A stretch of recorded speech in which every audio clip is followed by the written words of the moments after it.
Good afternoon. Well, I would like to welcome everyone here to the first general membership meeting for the ACHA Heritage Association for 2017. I see a lot of new faces in the crowd today, and so I was just going to tell everybody a little bit how these meetings work. We generally try to meet once a quarter. We try to have an education element to every one of our meetings. We try to update everyone on our current projects. And we generally meet at either Buena Vista, the Chamber of Commerce, or City Hall.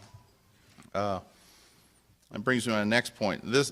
Today is a Autauga County Heritage Association event. It's not a City of Prattville event. It's not a HPRA event.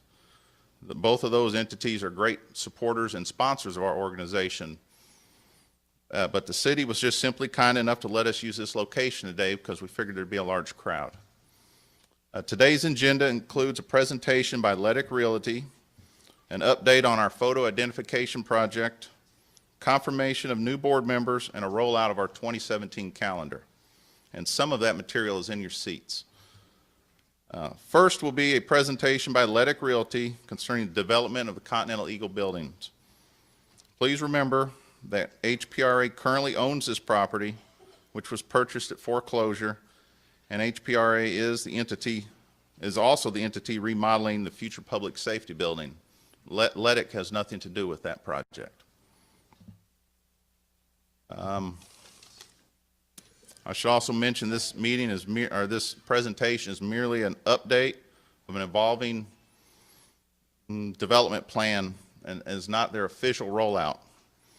The people today from LEDIC were kind enough to prepare this for us and share their ideas.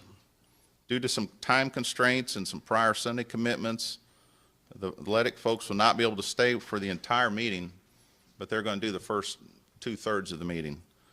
And then they need to go to another appointment. So there probably will not be a question and answer session today on their part. I do think that their presentation will be exciting, share a lot of information with everyone, and answer probably most of your questions anyways. So to introduce the folks from LEDIC, I asked the chairman of the HPRA, that's the Historic Prattville Redevelopment Authority, Tommy Newton, to briefly speak and introduce those folks. Man. Wow, what a crowd. This is great. This shows the enthusiasm that we all have for this project. I explained, I think it was at the June meeting, how HPRA got to where it is with ownership of this property. And part of that, we're doing the public safety building right now, which should be completed this month. And the fire department, EMA, and the police department will move into that building. Also, as part of that, we had to find a developer for the Continental Gen buildings. So we went through a process of having an RFP, asking for proposals, and we had 4 people that came, and we picked LEDIC Realty. And I'll tell you why we picked LEDIC Realty. Number one, they've got they're double headquartered. They're going to go through this, but they've got 2 headquarters. One is in Montgomery, and we've seen the work that they do. They do wonderful work. The other is that when we looked at their balance sheet, they had $8 million in unrestricted cash. And when I spoke with the person who is the partner who is in Montgomery with LEDIC, I said, why do you have $8 million in unrestricted cash? And he said, well, Tommy, when you start a project like this, you may run into $1 million or a $2 million hiccup, and you can't stop. You better have the money to finish it. So that gave us, as we vetted them, a lot of comfort. The other thing is that in order to take a project like this on, you have to be either a little bit crazy, off your meds, or you have to just really love to do this work. And the people you're going to meet today, they love to do this work. So we have a joint partnership with them, HPRA with LEDIC. It's a public-private partnership. And so we are helping assist them in any way that we can to get this project done. And what you will see today, you're going to like, I'm sure. It has been HPRA's desire not only to have a good project when this opens, but a good project in 25 years and in 50 years. So we've got the right people doing it, and I hope you'll see that today. I apologize for no questions, but this is not the format for that. I'll be glad to answer any questions that anybody has later. So with that, I'm going to introduce Key Kalame. Key is the project manager and the big boss of this project. She has several teams that work with her. She is extremely capable. Key is a Selma native, and working with her is John Chambliss with Chambliss King Architects. They will talk more about that later, but John's enthusiasm outpaces mine for this project. And he's got Nick Hedinger there and Nathan McMillan here. And as you will see, they've done a great job, and we're proud to be associated with them. So with that, I'm just going to turn it over to Key and to John.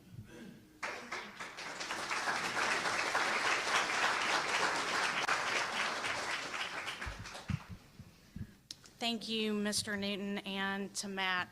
When Matt called about us speaking at this, I couldn't think of a better group than the Heritage Association, whose mission is not only sharing the history of the county, but also preserving it. So we're really excited to be here today, and we're very excited about the large number of people that have come out to hear what we're doing.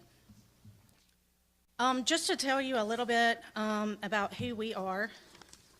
LEDIC Realty Company was founded in 1994. As Mr. Newton mentioned, we have two, I like to say, main offices. My boss hates the word headquarters, but in Montgomery, Alabama, and Memphis, Tennessee. I oversee all of our development activity for our company. We have projects as close as Prattville, and we have projects as far west as Oklahoma over to Georgia. We are in 14 states, I believe. Nathan, is that correct? And we manage over 40,000 apartment units. We have kind of a couple of areas within our company. We have an owned and operated division, which means that we not only do we own and develop developments like this, we also operate them as well. And I think that made us pretty attractive to the HPRA. A lot of developers out there develop a project and then they're on to the next. We manage the project and we stay with the project through its entirety. As long as we're involved, we will be there managing it. Thanks, Keith. And I'm John Chambliss with Chambliss King Architects. We're located in downtown Montgomery. We started in the early 60s by my father. Proud to say that we are an award-winning company, received a number of awards even as recently as this year for historic preservation work. Our office, which is the top image on that slide, being one of them. We practice architecture, of course, interior design, do a good bit of planning, master planning, and programming, and of course, cost control and cost management, which is key on this project. We are experienced in multifamily and historic renovation work, a lot of adaptive reuse projects, including the Alley Station, Montgomery Fair Lofts, Jeff Davis, Winterlow Building, and so forth. That's the historic Teague Warehouse Building on the slide here. Y'all may recognize that as the brew pub. We're on the 3rd floor there. So sometimes that's very convenient to have a microbrewery on the ground floor there. So what an incredible project and what an honor it is for us to be involved in this. you can see from the aerials that downtown and the Daniel Pratt facilities really are one. We see this project, and having worked for many years in Montgomery on the master plan in Montgomery, how the connection of residential facilities and retail facilities and these connections begin to work and reinforce the downtown area. You've got this incredible and very beautiful and very historic downtown. Y'all may recall 10 or 15 years ago in Montgomery, we'd roll up sidewalks at 5 o'clock, and it's been a long road now to get to this sort of vibrant downtown. That didn't happen by accident. You know, to us as designers and urban planners, Prattville's, you know, you're there already to an extent. This downtown is very vibrant already. So adding 146 or 48, whatever our current number is, households to downtown will simply begin to strongly reinforce that. So you've got these wonderful connections. You know, coming down Main Street, you see this beautiful mill. It's there. It's just a part of the community. So you got the visual. You've got the physical connections as well. You got this incredible historic connection, but there's also the economic and the social and so many other connections that really form the fabric of the community. And so, for us as architects and planners, it becomes a little bit of an interesting challenge to preserve that and yet move forward with a repurposing function. And that's our real challenge, that preservation and the repurposing. Let's go to that next slide. So we are not historians. You know, we certainly know of Daniel Pratt, this incredible industrialist who brought this incredible manufacturing facility to Prattville with these, you know, speaking architecturally, these beautiful construction techniques that he brought from New England. So again, we've got this beautiful historic structure that has to be repurposed. It has to work in today's economic environment. We'll go through some evolution. Turn you up a little bit Excuse more. me there. Is that any better? How's that? Yeah. You know, and we'll show you some slides in just a minute of the evolution of the site, but there's always been an economic response to different economic conditions. So, you know, in the spirit of this facility that in so many ways over the years has responded economically to current conditions, repurposing this facility into housing and then that housing reinforcing downtown is our challenge. So here we are in 1855, and you've got a beautiful door and sash and shutter manufacturing facility, soon to be followed by the gin manufacturing facility, the incredible head and tail raceways as the dam sent water and through the facility to turn the turbines that you all know so much about. But you've got this beautiful beginning of a project here in 1855. Move to 1915, you can begin to see how these facilities have expanded and grown. And again, there's a certain amount of repurposing here as economic conditions change and new facilities are added, railroad tracks are brought through and so forth. And then to our current condition, here we are in 1996 with these incredible facilities now that we're going to be tasked with reworking. One of our key goals is to not pick any particular point in history. There's so much history in this building, but we think that we can respect all periods, even the contemporary periods of history in this building. And I think when you see what we're proposing, not just the 1848 building, but a number of these facilities we intend to retain and repurpose. Big part of what we are going to do, though, is strip away some of these buildings that are hiding and concealing these incredible structures. So with that, let's get into the design, and my colleague here, Nick Henninger, will explain that. Well, real quick, when we got the RFP from the HPRA, we really kind of thought about the history of these buildings to Prattville. We looked at the location of the buildings to downtown. I come to downtown often for lunch and can't find a parking spot, I mean, all the time. And we really wanted to create a property that is not just so-and-so apartments across the creek. And so we came up with this concept of creating what we would like to introduce today, The Mill. And I went with that name, and there was a lot of input into the name, but we really wanted to create a destination. We don't want to be so-and-so apartments. And a lot of what you're going to see today, we have a lot of emphasis on community space around the site that Nick will take you through in a minute. And we thought that that name really kind of created a destination versus just another apartment complex. So we're excited to show you guys kind of the vision. There's so many layers to this site and the design that we have so far. I'm going to try to break it down into all these layers that show kind of our process and how we're trying to reach some of those goals that LEDIC has for the property. So part of it was, community, and we're trying to, instead of closing this off, make it an extension of downtown and really create connections through there. So I'm going to start with the buildings. This is kind of the main point of the site, is these beautiful historic buildings that range from 1848, Building A, to even in 1957, which is attached to Building D.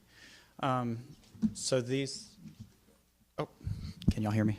I'm going to turn this up a little bit. So these are the brick buildings, the iconic buildings that you see from downtown that everyone knows. And for the most part, these will be filled with apartments. There's some spaces in Building D that will have some amenity spaces for the tenants. And what's great about these buildings is, since they were added on to each other through time, they're all unique. There's very few apartments in this building that are going to be the same apartment, which is a pretty cool thing. They're very unique. All the buildings have different strategies of creating facades, different structural strategies. So it's going to be a really unique complex that we don't have anywhere else around here. So kind of going back to that map that John showed, all those layers of history that have been added to these buildings. Where we're at now, these buildings are basically covered up with all these newer sheds that keep you from really being able to experience these historic buildings. So the first step is figuring out, okay, how much do we just need to clear out so that you can actually see these buildings, appreciate them, basically trim back the layers. So as kind of a quick example, this is the view you have from downtown right now. One of the most beautiful buildings is this building that no one can see right now, which is the 1898 building. And it has giant windows that are very beautiful. And it also has that archway. If you've seen that image from this site, that's the building that has that. So we want to clean it up, pull some of that away, pull away those layers so that you can actually appreciate it and you get these clear views through the site of the buildings and to different amenities we've got on the site. So going back to that, we wanted to clear out some as necessary to show off these buildings. But there's also some of these sheds that aren't, as they're not brick and mortar, they're metal structures. Some of them are historic, some of them are not. But highlighted here are sheds that, have aesthetic, architectural, historical value, or even just functional value that we want to reuse, repurpose for different things, whether it's covered parking, like shed 2, and then some of these older, smaller sheds at the bottom of the site, use those for some community spaces that I'll get to later. So there's those sheds that we're keeping, for the most part intact, but there's also remnants that we're wanting to leave throughout the site. These are sheds that maybe don't have quite the same value or can't be used quite the same way, but we want to leave some of those layers of the industrial history of the site, the industrial heritage. So these are places where we want to leave pieces and parts so that you can feel the full extent of what's been on this site. We've got some examples. Yeah, you can talk about these real quick. So I don't know about you guys, but I'm the numbers person of the group. I'm not an architect, so sometimes it helps me to really see what we're working with. So I'm a big Pinterest user, and these were kind of some images when we were going through and we were talking about, leaving some of the sheds on the site that maybe weren't historically significant, that weren't going to house an apartment unit. We really kind of came up with our whole overall vision, which was really to, go back to basics, not be that apartment complex across the creek. And we decided that we really wanted to implement in some community space into the project. And the sheds kind of, and going through these images, we were able to come up with some really, really, really cool ideas of how to house that community space. Again, I'm not saying that we're going to have a movie theater at the property like you see on these buildings, but we do want to have space where we can host some community events. The top right picture is an example of a reception hall, and I thought that that was really neat. And talking with some folks that I know that live in Prattville, and I've gone to some weddings here, there's not a ton of options, I guess, for maybe event venues. And so we thought that we could probably be able to contribute a space like that. One example of this that we can show is near the 1899 building. There was a shed adjacent to it that, as you can see in the picture to the left, covered part of that building up where you can't really see it. So we knew we wanted to take some of it down. But at the same time, we wanted to create a space that had some enclosure that was more unique than just kind of wiping the slate clean and putting some grass. So we want to kind of partially remove the roof, take off part of the structure, achieve something like this. So this is kind of adaptive reuse of some of that existing framework to create an outdoor space. And even with the concrete that's on the side, basically the whole site is covered in concrete, and our landscape architect is very well versed in these type of projects. He works out of Auburn, and they've come up with some clever ways of jackhammering existing concrete to bring in planting and trees, or saw cut, as you see here. So this is a new exterior space that can be used for the as amenity for the tenants. Another example is this really interesting space between buildings A and C. So building A is the oldest buildings on site, and then C was added to it in 1898. But they were built so like 30 feet from each other. So it creates this really interesting courtyard. They've got these bridges that link them. There's rails to like a gantry crane. And so there's a lot of really interesting layers to this. So we could just clean that out and try to make it look like it did back in 1898. But we think you can pull away a lot of this so that you fully appreciate the original structures while also keeping, again, some of these remnants that make this space even more exciting. So for example, it might look something like this, where we've come in, we've jackhammered some of this concrete so that planting can permeate that space. We take the walls and the roof off so you get light in there, but we leave some of that structure linking the two buildings. We leave the bridges and use them. We keep the rails, keep the crane, and it's just really exciting space.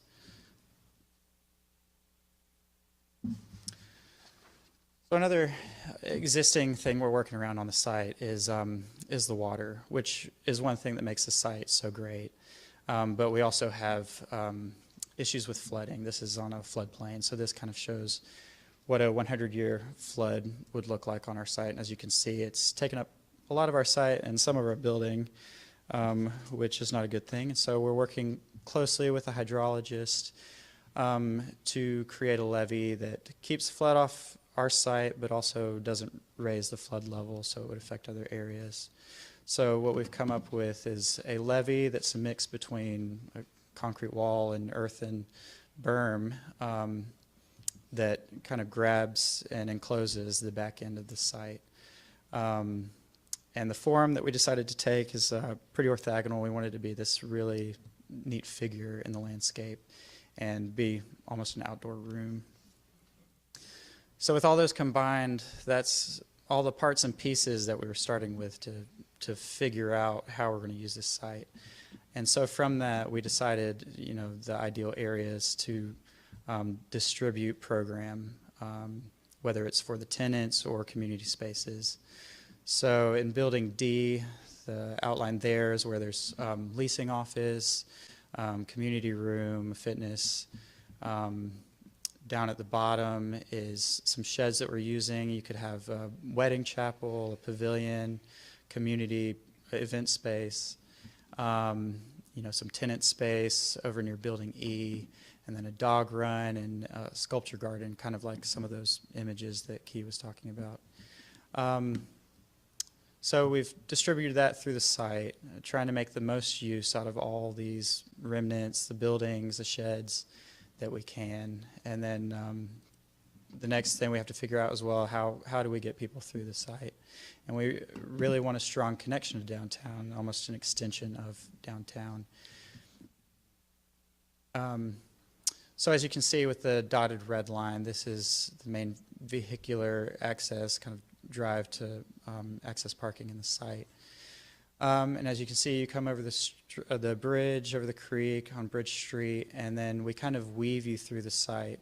We take you in through that high base structure, and then you readjust so that you can kind of go through some existing columns that we're leaving. So even the driving experience in the site is like no experience that we have around here. It's going to be very cool.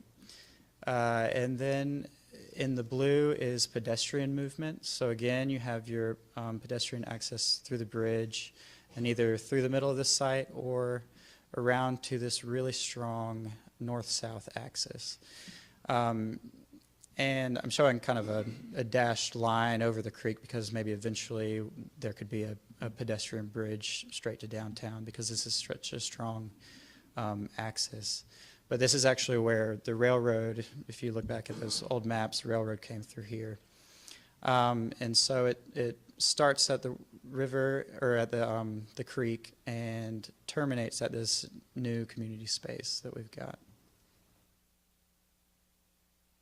And then we're also letting the pedestrian kind of permeate through the rest of the site to these other amenity areas, as well as get onto the berm, over the berm, and down to experience the pond. So here's a kind of a detail of entering the site. This is a really nice high base structure. It has clear story windows, it has these fans around the edges, and it was actually the city that had the idea to leave this and bring access into the site through this. And so we think that it could look something like this. You leave the structure, clean up around it, you get those views of the buildings, but you have that kind of urban feel. It's enclosed. You don't feel like you're driving into, a regular apartment complex. And you're keeping, again, some of that industrial heritage of the site.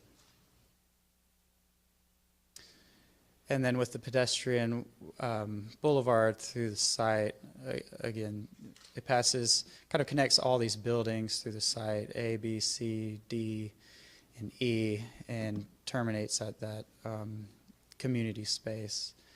And we're kind of using this playful striping as kind of an industrial way to signify the pedestrian use of that axis. And it passes right by that beautiful archway that's so iconic to these buildings.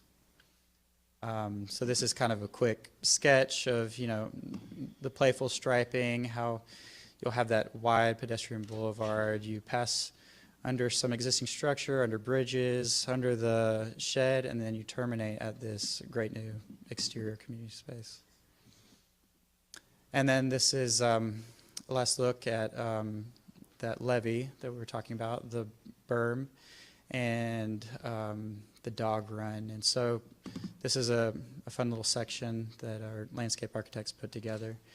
So you're seeing the back of the buildings from right to left. You have some of that remnant structure that we're leaving that people will be parking under. You've got the dog park. And then with that levee, instead of just, a functional levee, we're kind of making it a space you can occupy. And so there's paths that kind of meander over it, and you can stay on top of it for a while.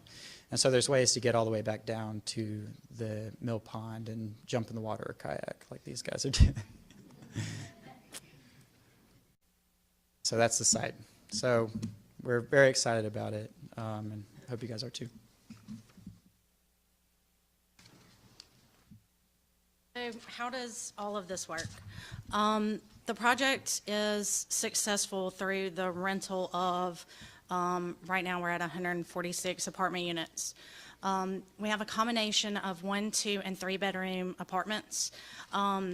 As John and Nick mentioned, they have been very, very busy the couple of months because when you're working with an existing structure, you can't just go in and create sheetrock boxes that are all the same square footage. You're working with an existing building, so every unit type is different. So that's usually very appealing to renters. You can come in and pick a unit that really fits your needs. We expect the rents to range somewhere from $800 for a 1-bedroom unit up to $1,500. And again, there's a lot of different rent levels due to the differences in each unit type. So everybody needs to spread the word that this is coming and that your friends want to live here. These guys have put together some kind of typical layouts. This is an example of a 1-bedroom apartment unit. John, you can probably talk to like the architectural design components. Architecturally, and this has been one of the incredible challenges. We're at 60 to 70 different unit types. This is anything but cookie cutter. And one of the key design aesthetics is keeping this industrial feel to it. I guess anybody can go to the bypass and get a sheetrock boxed apartment. This needs to be just the opposite of that. So when you look at this 1-bedroom floor plan, just note the incredible number of windows. We're having to work our partitioning around the windows, but you've got tremendous daylighting. You've got beautiful exposed structure in the form of brick and in the form of heavy timber. You've even got columns that's kind of hard to see, but there's little dark dots through there are columns that we're having to work around to make these units function. So at the end of the day, working around windows, working around columns, working around structure, working around elevators, our dear friends at the Historic Commission who let us do some things but not other things and so forth, it's been very interesting in a tremendous number of unit types. So that's a 1-bedroom. There's a 2-bedroom kind of suite type layout. Again, trying to keep it open kitchen, one of the design philosophies is insert as little as possible. Let these buildings speak because they speak so beautifully. So we've got an open kitchen. The newer materials that we're proposing would be stainless, almost industrial clean line materials, give you a beautiful juxtaposition to that ACHA patinaed material on the walls, the brick and windows and so forth. And this is a 3-bedroom loft with the internal stairs. Again, you can number of windows, something, a lot of times, especially when we're working in an urban environment, you just don't get this kind of daylighting. So this may be one of those, I think this is almost a 2,000 square foot unit right here. But it's just how, it's just how the lay of the land is. That's how the columns and so forth work. So there's really something for everybody, we feel like. And one thing that we've tried to incorporate is I've been in hundreds of thousands of apartment units. And, in thinking about this project and the type of renter that we might attract or people that want to live here, when we could add in a half bathroom, we've tried to make those kind of upgrades. If you're like me, a female living in a one bedroom, you probably don't want everybody coming and seeing your mess all over the vanity. So we've tried to, make little tweaks like that where we can, and we're surprised the units are fairly large, given that we're working with an existing structure like this. This is, again, back to my kind of idea board. This gives you an example of the look that we're going for in some of the community spaces, such as the clubhouse, the office, things like that. This is an example or idea board of kind of a feel for the unit interiors, bedrooms, bathrooms. Again, it really goes with the industrial feel of the building in what we think is a really cool way. And then last but not least, here's kind of the idea boards of what may be kind of a typical unit kitchen. This is just a quick little snapshot of what an interior of the unit might look like, and it may seem counterintuitive, but when you open up a ceiling and you open up structure, you then have to introduce conduit, not Romex. You have to introduce spiral duct, not ductboard. There's a lot of expense associated with opening up a structure, and so there's a little bit of a struggle going on there to make sure that we meet the right price point. So we're maybe pulling our ceilings back into the bathroom areas and perhaps even partially over the kitchen, so that we can use the more typical apartment construction techniques, but still have this big beautiful open space. So here's the idea of the heavy timber in one of the particular units. See the incredible number of windows, just keeping the cabinets and the casework clean. This is a shot of, obviously, the fitness center that we're still in negotiations with the historic. Yes, we had some high bay windows we would like to. No. Oh, we're good? Okay, good. So Nick has successfully negotiated, congratulations, Nick, finding this out in the middle of the presentation, that we can bring these windows down. That was kind of a back and forth, but we want, though, that fitness center overlooks the creek, it overlooks the mill pond, and so what an incredible view while you're working out. So. And this is the clubhouse, and even this night. The 1957 building has an incredible amount of character. All the buildings on this site have great character. And so we've got this one that showing the heavy timber, but on the opposite side, there's a beautiful steel structure with a wood deck and exposed brick. So all these facilities they've got their absolute own character. Actually, we're working in 5 different buildings. We got 5 different buildings, and each of these buildings has this incredible character, so it's a different experience in all of them. This is the idea for the clubhouse, where we could partition it off. It's a great community space, food service. We'll have a kitchen there. It was one of the things we'd kind of talked about again when I was saying that we really wanted to have some space that was not only for our residents, but that was available for community events. The clubhouse, we really want to kind of have state-of-the-art meeting facilities so that Rotary groups or Kiwanis groups could come in and maybe, host meetings and things there. So as we're working on the clubhouse, we're kind of keeping those thoughts in the back of our head as we move forward. So you've seen, how the pretty pictures and what we're working towards to make a project like this work. And I'll just kind of reiterate what Mr. Newton said. You do not make something like this work unless you are not really, really excited about it. We have a large team. We are partnering with the HPRA on this development. And part of one of the funding sources here to pay for this whole thing is through the sale of historic tax credits. And so we have a historic consultant on board with us that's going to make sure that anything that we do to the buildings will not harm us from selling those tax credits to our outside investor. We have an archaeologist on board. They're about to do one of the requirements on the project is that we do an archaeological study. A 106 review, one of our 8,000 reports. In addition to the historic aspect associated with the historic credits on the transaction, we are going to go out and get a mortgage on the property to make this happen. And we are working with one of the best lenders in this business. They're Highland Mortgage out of Birmingham, Alabama. They redid the Pizzitz building in downtown Birmingham. I'm not sure how many are familiar with that, but look it up. It's really cool. When you get into borrowing money for something like this, there is an unbelievable amount of due diligence that you have to do. And these guys are experts at getting you over those hurdles and identifying what factors need to be mitigated so that you can move forward.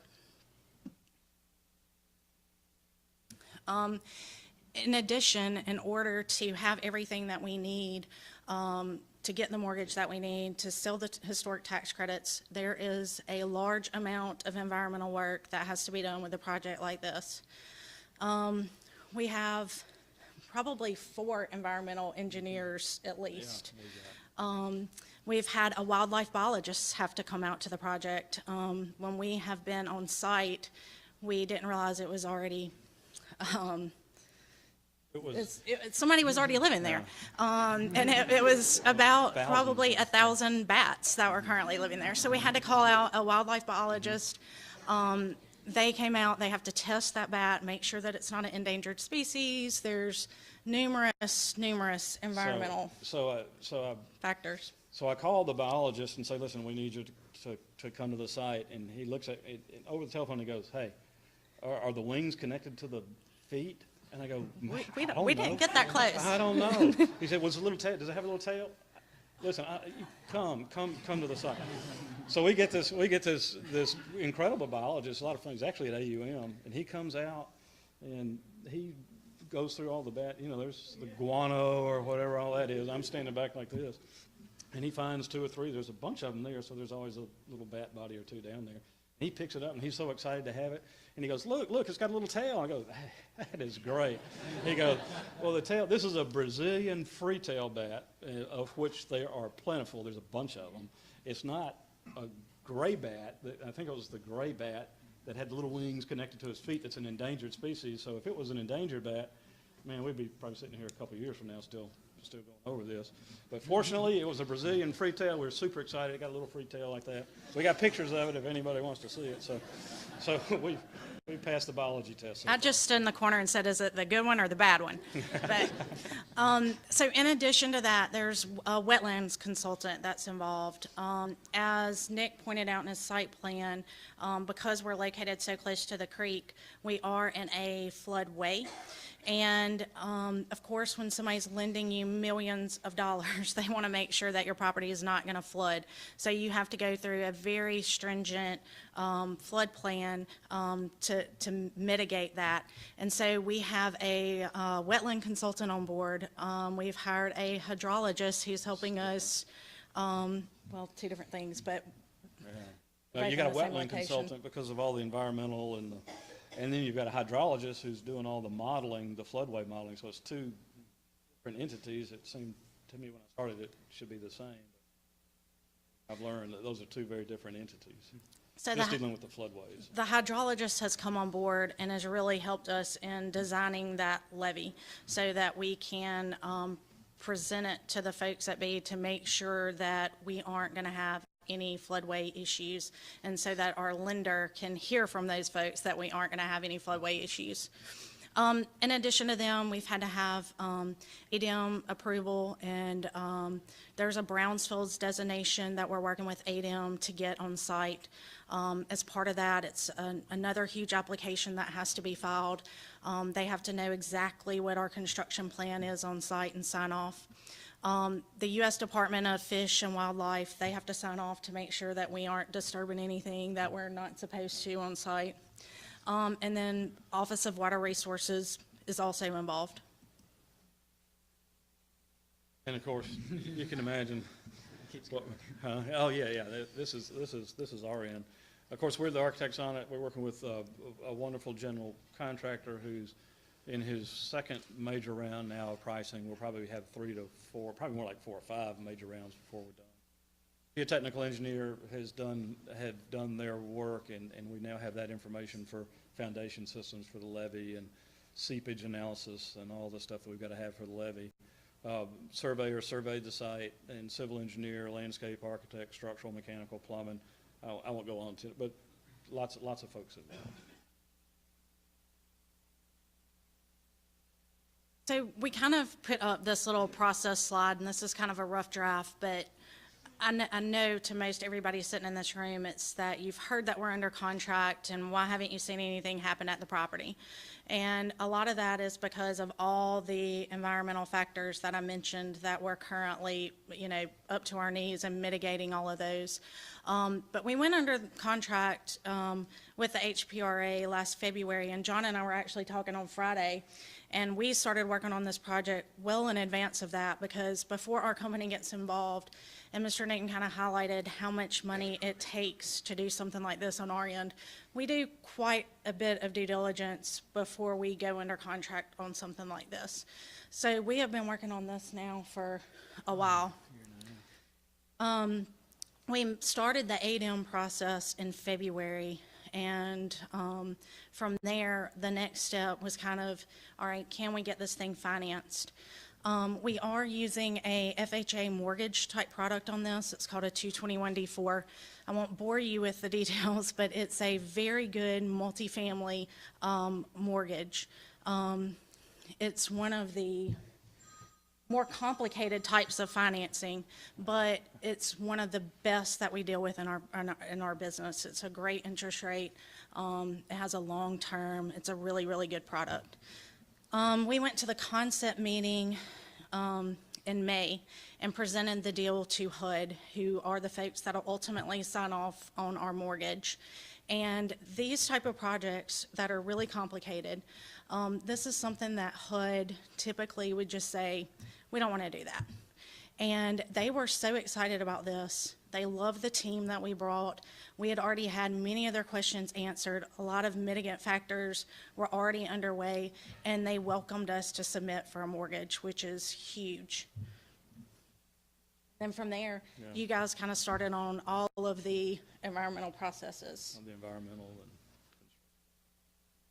So this kind of runs through, what we've been working on. We plan to, at the end of February, submit kind of what's the official application for financing. Because they've already approved it, this is really more of a formal process, and I don't see them coming back. I've never had a deal come back once you've gone to concept and it's been approved. I've never had a deal come back that if you can mitigate everything, that they haven't said, we don't want to do this anymore. Once we get that in and get that approved, we'll move towards a closing and close on all the financing. And we would anticipate construction starting sometime late this summer.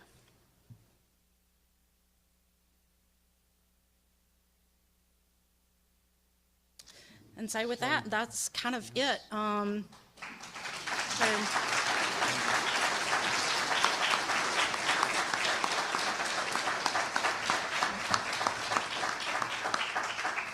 See why we like it? Thank you, guys. Is that not beautiful?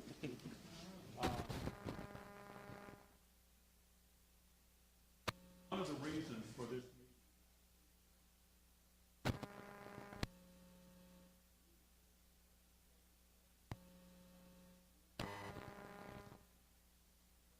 you see why it takes so long.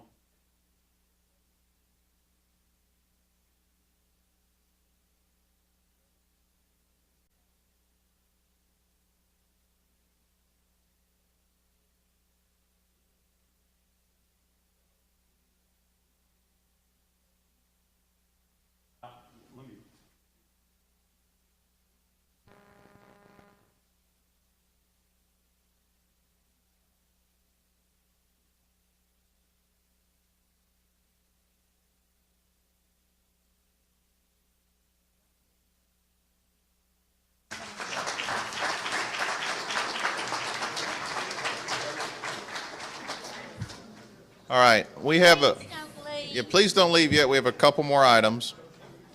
And the first will be Ann Boutwell is going to update us on our photo ID program. So go ahead, Ann. Before I do that, I want to give you just a little bit of history as to how involved the Heritage Association has been in this process. It will be 5 years on the 13th of January that the gin company closed, and Heritage was there that day requesting that the historic content from the gin company stay in Prattville. And we requested that the Heritage Association be the one to receive that property. And over a period of months and years, we've been able to move with the help of HPRA and many others. And I have been involved in this process in the sense that I have hoped and strived and prayed to see this project come about. And it's been a long 5 years. And we need to thank HPRA for stepping up, finding a way when the city was in a difficult financial situation. They found a way to do this. And we need to also show our appreciation to the developers who are willing to step up and take on this challenge. But these buildings and this history is so worthy. And, you know, I'm so excited to see all of you here. It shows how much you care about the gin shop in the district. And we need each and every one of you helping us in the process of preserving that history. And we have a job for each and every one of you. Before I start talking about this, though, I want to ask the volunteers that are currently helping us, if you helped us move, if you help us at Hancock Bank, if you help at the museum, stand up, please.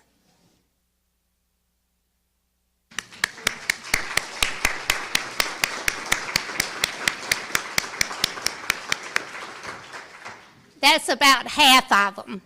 So anyway, let me get started on this. Like I say, the Heritage Association is the recipient of the historic content, and we have been working to preserve it since we received it. It is a massive collection. The Archives and History in Montgomery say it's one of the largest, most historic collections to come online in years and years. And so we are very grateful, but we're very challenged as well. We have received 3 grants so far to purchase archival materials that are needed to preserve the documents, and we are doing it entirely with volunteers. So that says a lot about the commitment here. Okay. The second grant we received from Archives and History was to preserve the engineering drawings. And man, what a fascinating collection that is. We have drawings that were from the World's Fair in 1893. We have drawings of the bombshells and the gun turrets and the anti-aircraft armaments. And so we work diligently every week. Our volunteers come one day, either Tuesdays or Thursday, and we have room for you to clean and preserve those drawings. And to date, we've cleaned and preserved over 12,000. And so it's a big undertaking, but it's been very successful and very rewarding. Our second grant from the Archives and History was to preserve the photo collection, the photo image of the company. And we had thousands of photos. We had no idea how many photos we had. So our volunteers have been busy sleeving and sorting, going through them, and we're digitizing them and preserving the actual photos. In December, we had our photo identification day, and we invited former gin company employees and longtime Prattville, Watauga County citizens to come, and we had a fabulous day. It was like a reunion, and they loved it. They said, "When are we doing this again?" So anyway, we held the day to identify people in the photos. This is just one of the photos. Thousands of unidentified photos and events. Go ahead. The visitors came and they labeled photos. Our volunteers assisted them, and we got a lot of photos identified. Like we knew that a lot of our photos were older, and we still need people who maybe their grandparents worked at the gin company to come and look at those photos, but they were of a generation even beyond. The photos date from pre-1900 up to 2012. So it's a challenge to identify them all. Okay. This is just some of the individuals that came that day. They had a great time looking at these photos. There was lots of community interest, and here I need to say that Hancock Bank, if you know some of the people that work at Hancock, be sure and thank them. Over a year ago, they offered us the entire third floor of Hancock Bank out at McQueen Smith in Maine as a workspace. It is 5,000 square feet, and we use every inch of it. Okay, this is one of our volunteers helping. We also that day did many interviews with some of the former gin company employees. Don Edgeworth and Julie Edgeworth did this for us, and we invited them to come in, and we didn't do a full interview. We just asked them one or two questions and got a story from them, and we got some terrific stories from these people. That's another. Okay. I want to encourage each and every one of you are here because you care about the gin shop. And we need your help. We need you to volunteer. If you're still working, don't have time to volunteer, you can become a member of the Heritage Association. Your dues allow us to do what we're doing. This collection is massive. I've had people say, Ann, I hope you live to be 500. It will be going on long after I'm here, but we need all of you, and it's a way to be a part of this, and it's an exciting collection. We find something interesting every week. So we have out front tables where you can join, and we also have volunteer sheets. And please, if you care about the history and the gin shop, I hope you'll participate. Thank you.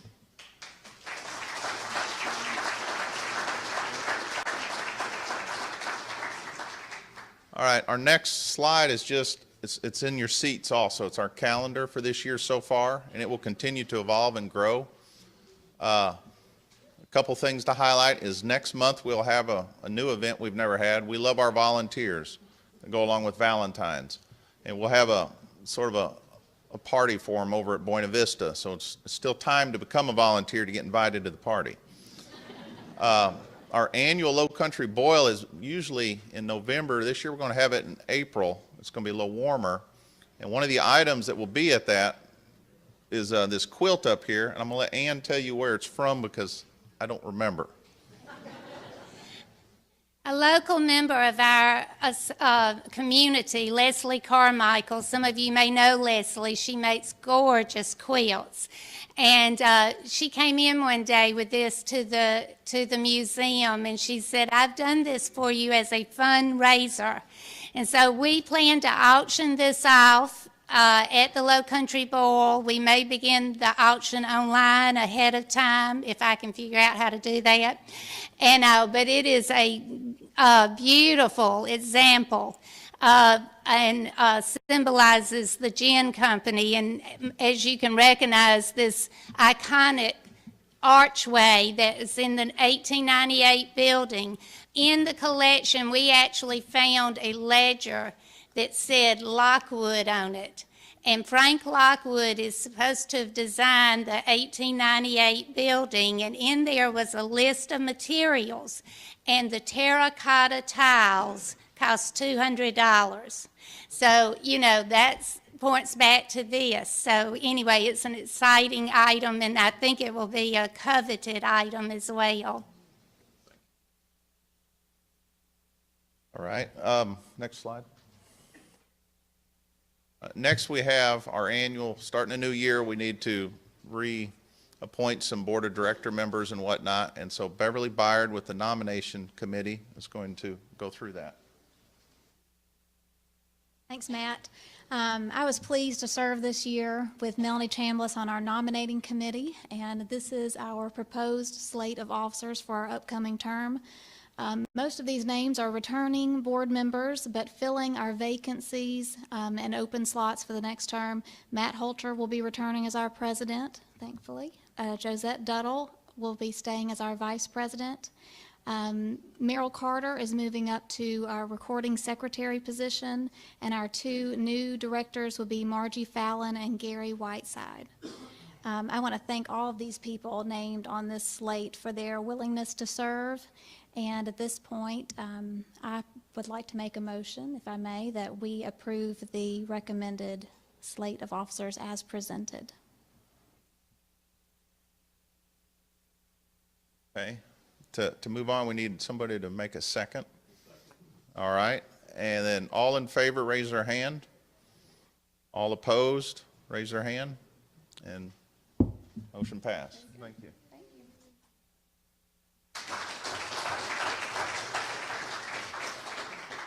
Also, in your seats, stapled to our calendar, is a membership form. And Ann was pushing membership a minute ago. For the month of January only, they were going to offer 10% off all memberships to encourage more members, which equates to about $10. So please consider that. If you're already a member and you want to just renew your membership, you take the $10 off, and we'll add it on to the end of your current membership. And that, is there another slide? That concludes our meeting today. We have some refreshments in the foyer. With a reminder, you're not allowed to bring food into the city council chamber here, so please stay in the foyer. And if you have any interest at all in any of the volunteer positions at Buena Vista, the museum, or any of the archive activities, please sign up and we will call you. Thank you.